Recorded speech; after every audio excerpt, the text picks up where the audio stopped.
بضعة آلاف تجمعوا في ميدان التحرير وسط العاصمة المصرية القاهرة، والمطالب لم تتغير بل تتزايد وتختلف باختلاف المشاركين فيها.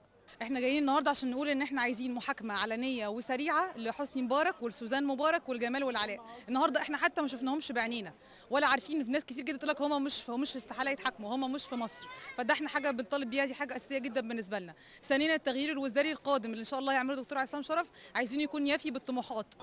انا جيت النهارده لان احنا شلنا وجوه، ولكن النظام هو ونفس السياسات. بقول للدكتور عصام شرف يعيد نظر تاني في بيع القطاع العام، شركات القطاع العام لازم ترجع للدوله، لازم، لان دي العمود الفقري للاقتصاد المصري.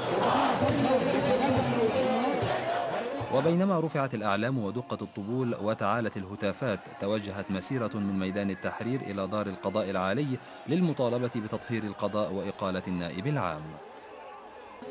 ما زالت الثورة في الميدان، من جديد يشهد على جمعة جديدة، لكنها لم ترقى إلى مستوى الطموحات، فالأعداد لم تتجاوز 10,000 كما غاب عنها كثير من ممثل التيار الإسلامي.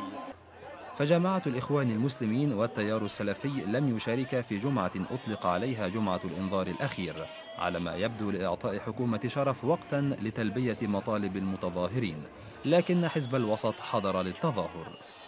احنا جايين ندعم الدكتور عصام شرف كرئيس للحكومة، لأنه هو الوحيد الذي ينتمي لميدان التحرير وينتمي للثوار ممن هم موجودين دلوقتي في السلطة، وبالتالي نحن ضد أي دعاوى لاستقالته أو لإقالته.